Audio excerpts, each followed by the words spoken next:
حضور صلی اللہ علیہ وسلم نے فرمایا جس نے محبت کے ساتھ ماں باپ کا چہرہ دیکھا اللہ اسے کامل حج کا ثواب عطا کرے گا۔ تیرے رسول کا وعدہ ہے رب مقبول حج کا ثواب دے گا۔ صحابی عرض کرنے لگے یا رسول اللہ صلی اللہ علیہ وسلم اگر میں 2 دفعہ دیکھوں تو حضور نے فرمایا 2 حج کا ثواب۔ اس نے کہا حضور میں دن میں 3 دفعہ دیکھوں تو فرمایا 3 حج کا ثواب۔ اس نے چوتھی بار کی بات کی تو حضرت ابو ہریرہ فرماتے ہیں حضور نے فرمایا تو جو پوچھتا رہے گا اور میں بتاتا رہوں گا تو بات ختم نہ کریں۔ حضور حکم کریں فرمایا تو 100 دفعہ دیکھ اللہ 100 حج کا ثواب عطا کرے۔ بات کو ختم کرتے ہیں۔ تو جتنی دفعہ دیکھ اللہ تجھے اتنے حج کا، شرط یہ ہے کہ ذرا پیار سے دیکھ۔ لیکن حدیث میں جو حضور نے شرط لگائی ہے شرط کا خیال رکھنا ہے۔ فرمایا ماں باپ کا چہرہ دیکھو کس طرح۔ اچھا یہ حدیث بتاتی ہے کہ کچھ لوگ ایسے ہیں جو چہرہ دیکھتے ہیں پر محبت سے نہیں دیکھتے۔ ابا جی کی کچھ باتیں کڑوی بھی لگتی ہیں نا، تو کئی دفعہ کچھ بچے چہرہ دیکھتے ہیں چاہے تو 100 پیر کے مزار پہ حاضری دے آ، لیکن جب تک ابا راضی نہیں اتنی دیر تک اللہ راضی۔ یہ حدیث پاک ہے، حضور نے فرمایا جس کے والد راضی اس کا اللہ راضی، اور جس کا باپ ناراض اس کا اللہ۔ ہاں بے شک، اب یہ حدیث ہے نا تو سارے ولی ایک طرف بیٹھ جائیں کہیں یا اللہ بخش دے مرید کو، لیکن اگر ابا کہے یا اللہ نہ معاف کرنا تو اللہ ان اولیاء کی نہیں مانتا، والد کی مانتا ہے۔ اس لیے بلے شاہ آسمانی اڈ دیاں پڑھنا ہے، جیڑا گھر بیٹھا انہوں پڑھیا ہی نہیں۔ بھائی یاد رکھو ماں باپ سے پیار کرو، ان کی خدمت کرو، ان کے پاس بیٹھا کرو، اور ماں باپ کو ٹائم دیں، وقت دیں، چند گھڑیاں ان کے پاس بیٹھیں۔ آپ یقین کریں ابا جی سے آپ مشورہ کر لیں، صرف مشورہ، مرضی بے شک اپنی کریں، لیکن اس مشورے میں آپ کو اتنا سایہ ملے گا کہ زندگی میں کبھی ناکامی نہیں ہوگی۔ اور اسی سجن دی مننی ابے دی نہیں مننی، اور پھٹے پہ جو نلائق ہماری طرح کا بیٹھا ہے اس سے مشورہ لینا ہے، والد سے نہیں لینا۔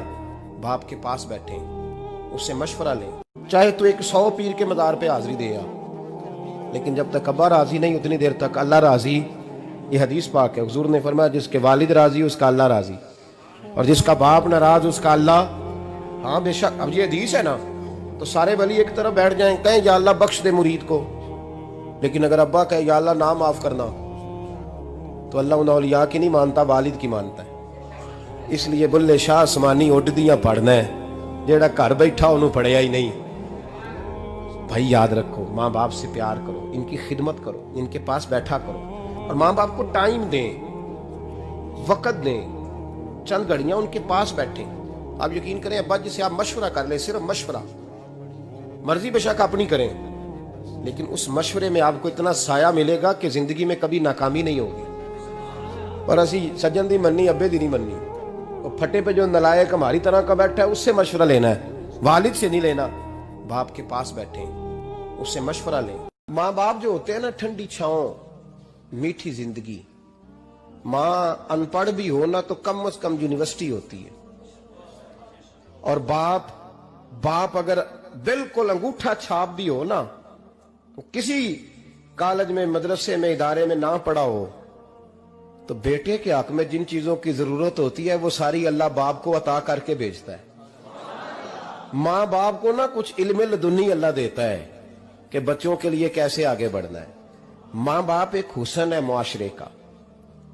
حضور صلی اللہ علیہ وسلم نے فرمایا جس نے محبت کے ساتھ ماں باپ کا چہرہ دیکھا اللہ اسے کامل حج کا ثواب عطا کرے گا۔ لیکن حدیث میں جو حضور نے شرط لگائی اس شرط کا خیال رکھنا ہے۔ تو حضور نے فرمایا تو محبت سے چہرہ دیکھ، تیرے رسول کا وعدہ ہے رب مقبول حج کا ثواب دے گا۔ صحابی عرض کرنے لگے یا رسول اللہ صلی اللہ علیہ وسلم اگر میں 2 دفعہ دیکھوں تو حضور نے فرمایا 2 حج کا ثواب۔ اس نے کہا حضور میں دن میں 3 دفعہ دیکھوں تو فرمایا 3 حج کا ثواب۔